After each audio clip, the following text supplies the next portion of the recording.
सुप्रभात छात्रों, आज हम कक्षा द्वादश में विषय अर्थशास्त्र के अंदर व्यष्टि अर्थशास्त्र जो पुस्तक है हमारी, उसमें आज हम पढ़ेंगे मांग एवं मांग का नियम के अंदर आज हम पढ़ेंगे मांग का विस्तार एवं मांग का संकुचन। मांग किसे कहते हैं, मांग कितने प्रकार के होते हैं, मांग का नियम क्या है, ये हम पढ़ चुके। इसके अंदर हम पढ़ेंगे मांग का विस्तार एवं मांग का संकुचन।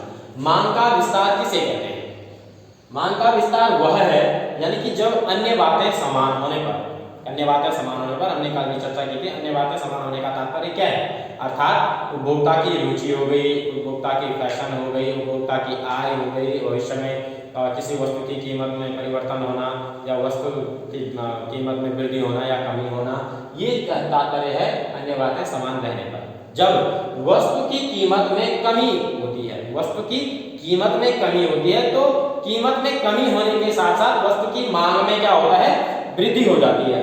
ठीक, जैसे एग्जाम्पल हम देखते हैं, जब वस्तु की कीमत क्या थी, 5 रुपए प्रति इकाई थी, तो जो संतरा है उसके कितनी मांग थी, 10 इकाई यानी कि 10 किलो मांग क्या थी, उसमें 10 किलो की मांग थी।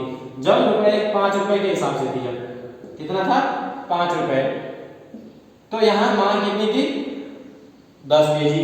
जब रुपए कम हो गई, कीमत घट गई, तो मांग क्या होगी, बढ़ गई 20 केजी। यही हम चित्र के सहायता से इसको दर्शा सकते हैं। इधर आ जाएगा demand of orange and price of orange. This is saw of demand of orange means संतरे की मांग। इधर आ जाएगा प्राइस ऑफ ऑरेंज मींस संतरे के प्राइस, कीमत। अब देखो, जब कीमत कितनी थी 5 रुपए, तो मांग कितनी थी 10 रुपए और 10 किलो। जब कीमत 3 रुपए आई घट करके, तो मांग क्या हो गई 20, अर्थात मांग में क्या हुई, ये वृद्धि हो गई, प्लस मांग में वृद्धि हो गई। कीमत कितनी हुई, कीमत तो घटी, माइनस कीमत में कमी आई है, घटा है, कीमत घटी है, लेकिन मांग क्या हो गई, यहाँ पे बढ़ गई है, अर्थात एक्सटेंशन ऑफ डिमांड।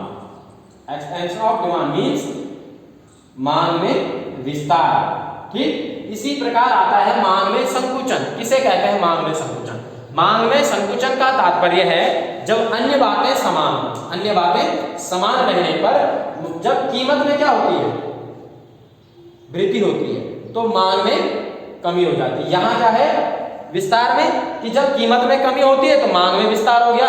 यहाँ कीमत में वृद्धि होती है लेकिन मांग में संकुचन आ जाता है, कमी हो जाती है। तो जब अन्य बातें समान रहने पर, जब किसी वस्तु की कीमत में कमी होने के फलस्वरूप मांग में जो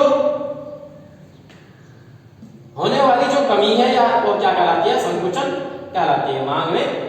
ठीक, अब यहाँ पे क्या हुआ, कीमत थी 3 रुपए, लेकिन मांग कितनी थी 20, केवल 5 रुपए उसमें परिवर्तन हुआ है। कितने, 2 रुपए परिवर्तन हुआ, तो 5 में कीमत आ गई। तो यहाँ पे मांग कितनी हो गई 10, मांग कितनी हो गई 10। यहां पर देखो अंतर ये है कि जब हम कीमत की बात कर रहे हैं, तो कीमत में और मांग में, यानी कि पहले यहां पे क्या था 5 रुपए कीमत थी, तो मांग कितनी हो गई हमारी 10, लेकिन जब कीमत घटी 3 रुपए कीमत आई, तो मांग क्या हो गई है, तो 3 रुपए होने पर मांग 20। यहाँ कीमत 3 रुपए पहले थी तो मांग ज्यादा थी, कीमत 5 रुपए हो गई, यानी कि कीमत में थोड़ा परिवर्तन हुआ, वृद्धि हुई कीमत में, 3 रुपए के बजाय और वृद्धि हुई, लेकिन मांग में क्या हुआ, सीधे 10 का था।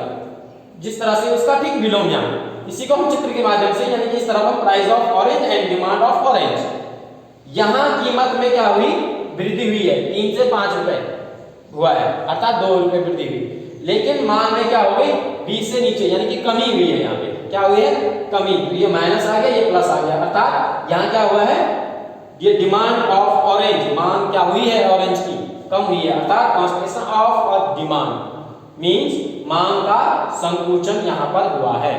ठीक है, तो ये दो चीजें हैं, मांग का विस्तार और मांग का संकुचन। सीधी सी बात है, जब मांग में विस्तार अर्थात मांग में वृद्धि होती है तो मांग विस्तार कहलाता है, मांग में कमी होती है तो मांग संकुचन कहलाता है। समझ में आ रही बात? ठीक है, आज के लिए इतना ही है। इसको सुंदर लेख में लिखें और याद करें। धन्यवाद।